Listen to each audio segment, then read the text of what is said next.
yang lebih pahit dari berharapnya hati kepada kita. Allahumma aftah lana hikmataka ya Allah.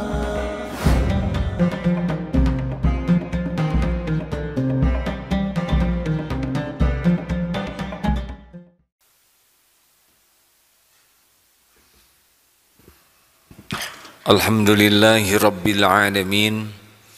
Alhamdulillahilladzi khalaqal mauta wal hayata liyabluwakum ayyukum ahsanu amala wa huwal azizul ghafur. Asyhadu an la ilaha illallah wahdahu la syarika lah wa asyhadu anna Muhammadan abduhu wa rasuluh. Allahumma salli wa sallim wa barik ala Muhammadin wa ala alihi wa ashabihi ajma'in. Ayyuhal hadirun, ittaqullah haqqa tuqatih wa la tamutunna illa wa antum muslimun. Wa qala lahu ta'ala fil Qur'anil Karim, a'udzu billahi minasy syaithanir rajim. Bismillahirrahmanirrahim. Wal 'asr innal insana lafi khusr illa alladhina amanu wa 'amilus solihati wa tawasaw bil haqq wa tawasaw bis sabr. Semoga Allah yang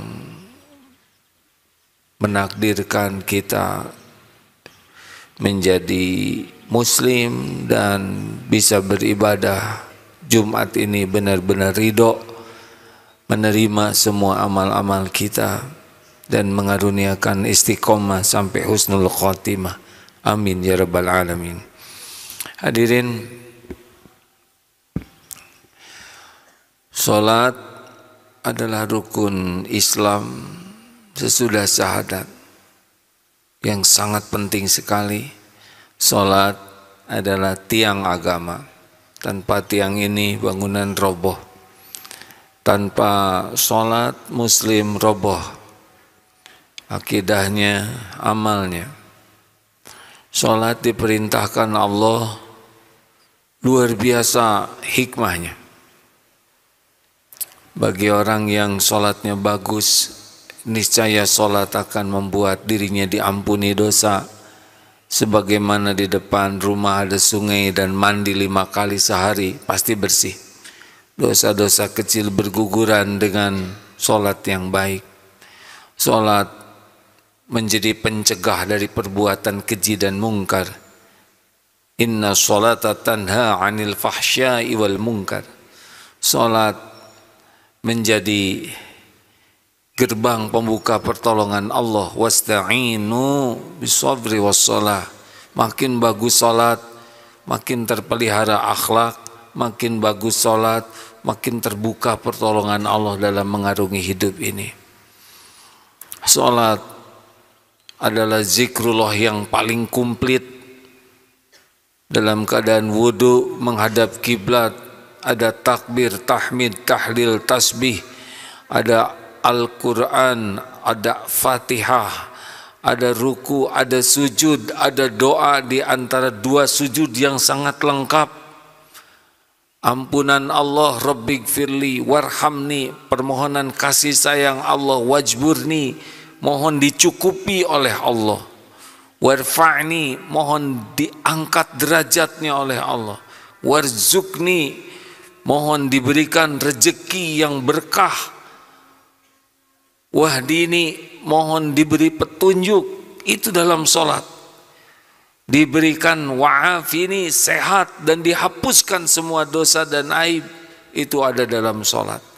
Jadi salat itu sebetulnya dahsyat sekali. Kalau kita benar-benar menggunakan, memperbaiki salat kita sebaik-baiknya, maka kehidupan kita akan diperbaiki oleh Allah. Salat kita buruk, itulah yang membuat kehidupan kita seringkali berperangai, bersikap buruk.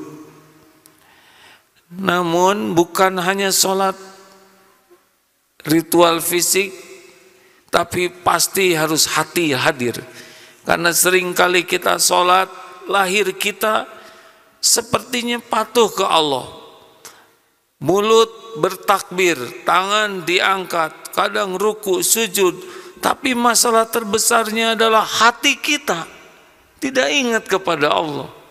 Padahal wa aqimis shalah lidzikri, dan dirikanlah salat untuk mengingatku.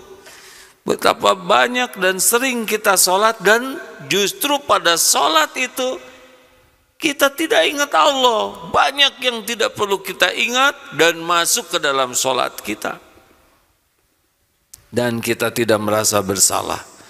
Padahal kalau kita perbaiki salat kita dengan baik, bagaimana cara memperbaikinya? Harus diawali dengan persiapan, karena gagal dalam persiapan sama dengan mempersiapkan kegagalan. Persiapan ilmu, betapa banyak kita sholat hanya dengan ilmu zaman SD dulu, yang sangat tidak memadai. Kita sholat tiap hari, tapi nyaris kita tidak mengerti arti bacaan sholat. Hanya karena ikut dengan ilmu yang lalu. Jangan berharap kita menikmati sholat kalau kita tidak paham. Kita harus belajar tentang ilmu sholat, bagaimana sholat yang benar, bagaimana arti bacaan sholat. Insya Allah akan jauh lebih berkualitas.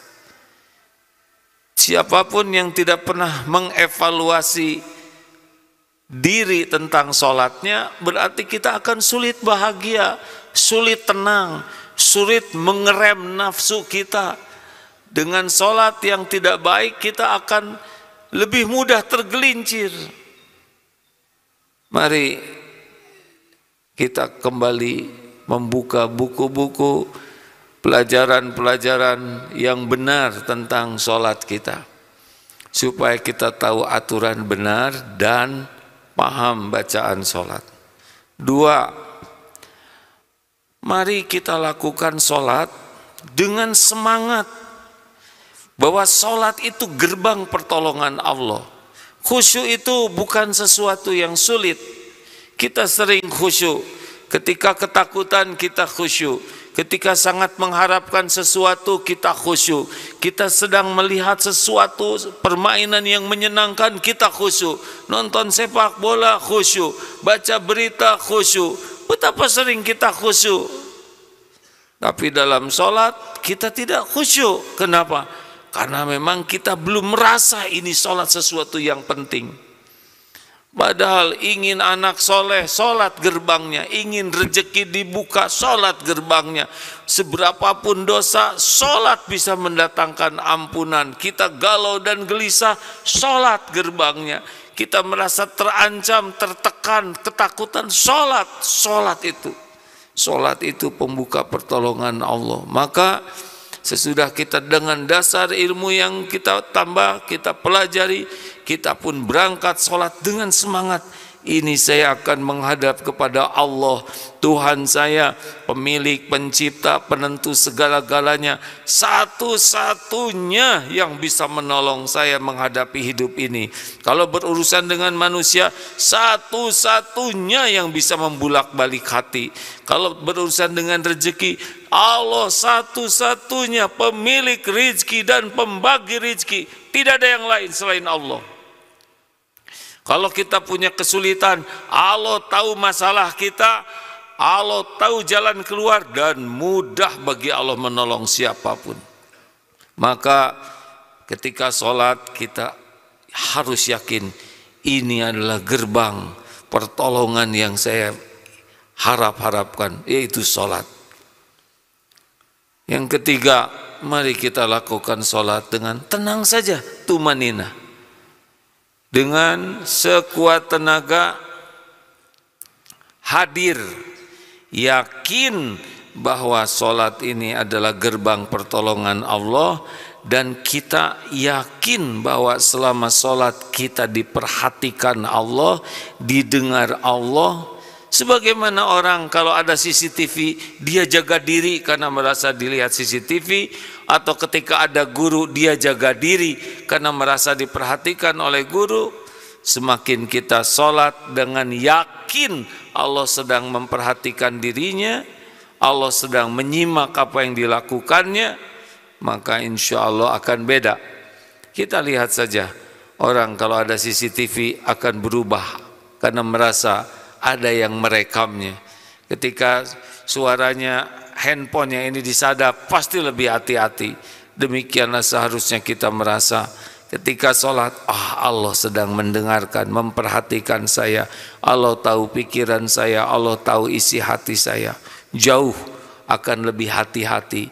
Kita tidak perlu sholat yang sangat banyak bacaannya kalau kita memang tidak terbiasa dan tidak paham. Tapi kita coba sholat yang ringkas tetapi hadir. Ketika takbir hadir Allahu Akbar, mulut menyebut nama Allah, hati hadir. Wahai Allah yang maha besar, Bismillahirrahmanirrahim. Ketika mulut menyebut, hati hadir dengan menyebut namamu, wahai Allah yang maha pengasih, maha penyayang. Alhamdulillahi Rabbil Alamin. Segala puji bagimu Rabb semesta alam. Jauh akan nikmat hadirin. Salat itu nikmat bagi orang yang benar-benar berusaha melakukannya dengan baik. Kalau kita tumanina, tenang, fokus, Allah akan memberikan kebahagiaan dalam sholat kita.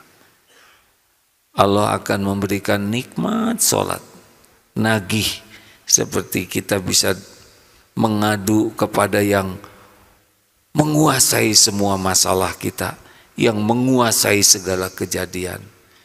Harusnya sholat itu sesuatu yang selalu kita idam-idamkan.